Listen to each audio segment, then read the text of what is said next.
اعوذ باللہ من الشیطان الرجیم بسم اللہ الرحمن الرحیم۔ سورہ الشعراء مکی، آیات 140 تا 174، پارہ 19۔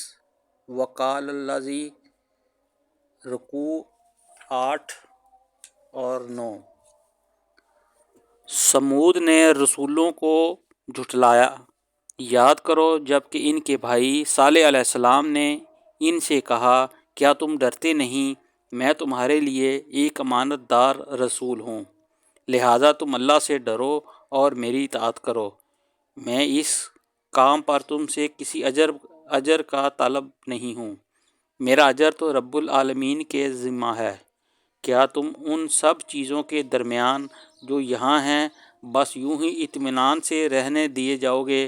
ان باغوں اور چشموں میں، ان کھیتوں اور نخلستانوں میں جن کے خوشے رس بھرے ہیں، تم پہاڑ کھود کھود کر فخر یا ان میں عمارتیں بناتے ہو۔ اللہ سے ڈرو اور میری اطاعت کرو، ان بے لگام لوگوں کی اطاعت نہ کرو جو زمین میں فساد برپا کرتے ہیں اور کوئی اصلاح نہیں کرتے۔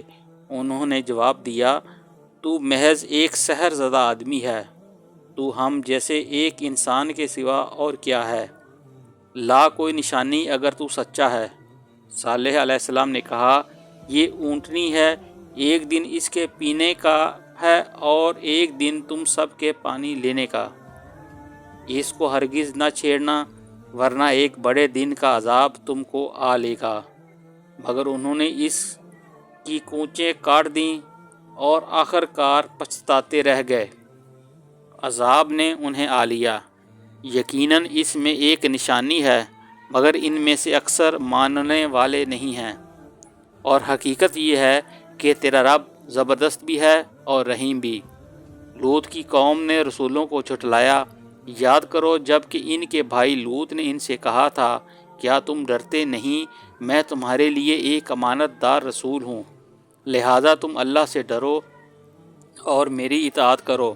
میں اس کام پر تم سے کسی اجر کا طالب نہیں ہوں، میرا اجر تو رب العالمین کے ذمہ ہے۔ کیا تم دنیا کی مخلوق میں سے مردوں کے پاس جاتے ہو اور تمہاری بیویوں میں تمہارے رب نے تمہارے لیے جو کچھ پیدا کیا ہے اسے چھوڑ دیتے ہو؟ بلکہ تم لوگ تو حد سے ہی گزر رہے ہو۔ انہوں نے کہا، اے لوط، اگر تو ان باتوں سے باز نہ آیا تو جو لوگ ہماری بستیوں سے نکالے گئے ہیں ان میں تو بھی شامل ہو کر رہے گا۔ اس نے کہا، تمہارے کرتوتوں پر جو لوگ کوڑ رہے ہیں میں ان میں شامل ہوں۔ اے پروردگار، مجھے اور میرے اہل و عیال کو ان کی بد کرداریوں سے نجات دے۔ آخر کار ہم نے اسے اور اس کے سب اہل و عیال کو بچا لیا بجز ایک بڑھیا کے جو پیچھے رہ جانے والوں میں تھی۔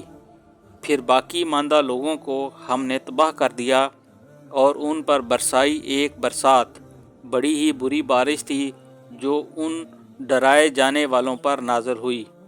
یقیناً اس میں ایک نشانی ہے مگر ان میں سے اکثر ماننے والے نہیں، اور حقیقت یہ ہے کہ تیرا رب زبردست بھی ہے اور رحیم بھی۔ صدق اللہ العظیم۔